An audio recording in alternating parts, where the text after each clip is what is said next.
Hello. Got you again on the camera here. Well, I'm on the camera. Got you in the captain body.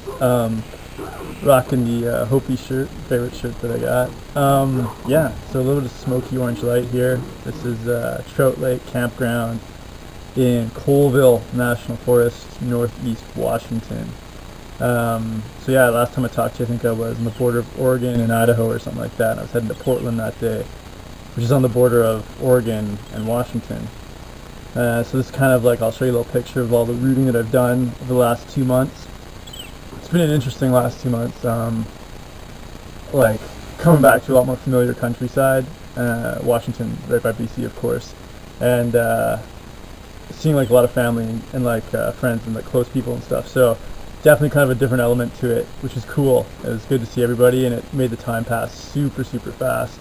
But kind of weird as well, just because I'd been so long in kind of my own little land in my brain. Hopefully the wind won't mess with the sound on this one. Anyway, so I've got myself a little script because it's been like 2 months or whatever, and I'll get lost without it. So start at the top. We got Portland. So I arrived into Portland and I picked Carmen up from the airport, looking super slick, and me with my long hair. And we stayed in Vancouver, Washington, because he didn't get his business hotel until the Monday. So I think on the weekend we stayed in Vancouver, Washington, which is it's attached to Portland. It's just on the Washington side of the border. It's a little cheaper there though, so that's why I chose that one. And we stayed the first night in Vancouver, Washington, kind of just chilled in the downtown area. Sort of interesting as a comparison to Portland, but nothing major. Then I think the next night we hung out with his buddy Amos, Carmen's buddy Amos from North Carolina.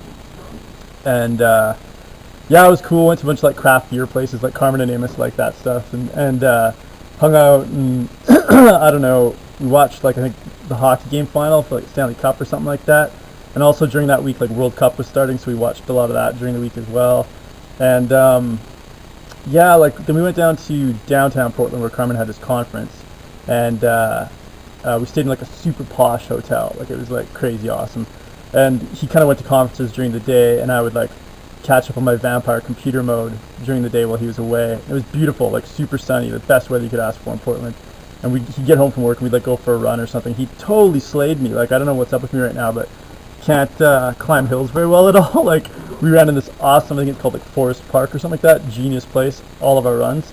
And we hit the track a bit too, but I was okay on the flat kind of, but he would just murder me on the hills, and that used to be my strong point. That was kind of weird. And I also went to a bunch of concerts at night. Like it was weird. There was some bands who played in Kamloops, PMMA, Criminal Code, Pop Crimes, and they were all playing in Portland that week for like $5 or for free. So we checked all that out. That was pretty good. And also went to this concert at a church with like Benoit Pouliard. I'm not sure you pronounce that, but he's like this awesome kind of like ambient guitar kind of guy. That was rad.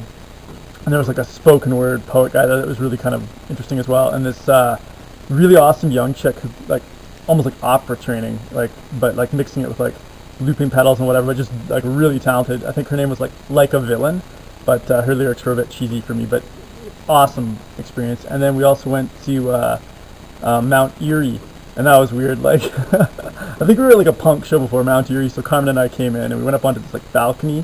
It's almost like you're like beside the stage but above it, so I was like looking right over his shoulder, and it wasn't a very packed venue, and Mount Erie's really chill. It's this guy Phil Elverum, he's sort of a one-man dude, and this girl came, and like I had kind of pushed to the farthest point that any people were, so I was kind of like, am I too far on this balcony, making dude uncomfortable who's playing his guitar by looking over his shoulder, but whatever. But then this girl came, and she like stood like right beside me, like right here, like that's even further. And then all of a sudden there was this like noise of like water like falling off the balcony onto the stage, kind of like urination. And I saw Phil, he's playing his song, he kind of looks up at us, and I was just like, oh, okay, it's going to be like weird. So then like the audience kind of laughs when he did that, and then after the song he goes, like, were you just peeing on the stage? And he like looked at me, and I was like, nah man, like, not intentionally anyway. And everybody like laughed, it was funny, but it's kind of weird like being, because everyone was watching me and him interact, and I kind of felt bad too, because I felt like I might be screwing up his vibe, even though I wasn't one peeing on the stage or dripping water on the stage. Then he starts playing again, and then I hear this noise again, this water dripping on the stage, and I look over, and the girl, like, she's like, next to me is like, kind of like tapping on things and acting all weird. I was like, okay, she's got a drink in her hand, she definitely was moving around and spilled it, and she's not right up here. And so, like, I don't know, after that show, I kind of wanted to, like, apologize to Phil and be like, dude, sorry if I wrecked your vibe, but it wasn't me, blah, blah, blah. Which is kind of a funny situation. And then, We also, like I said, we went running, went to a bunch of concerts. Went out to this place called Multnomah Falls after his Business Week conference. We went back to Vancouver, Washington for a couple nights. Stayed at a hotel there, and went to this Multnomah Falls. I got some footage of that. It's pretty cool. Went to an MLS League soccer game. Portland played Dallas. I think it was a draw, or maybe Portland just lost in the overtime. I don't know, but it was an awesome game. Really cool to watch that.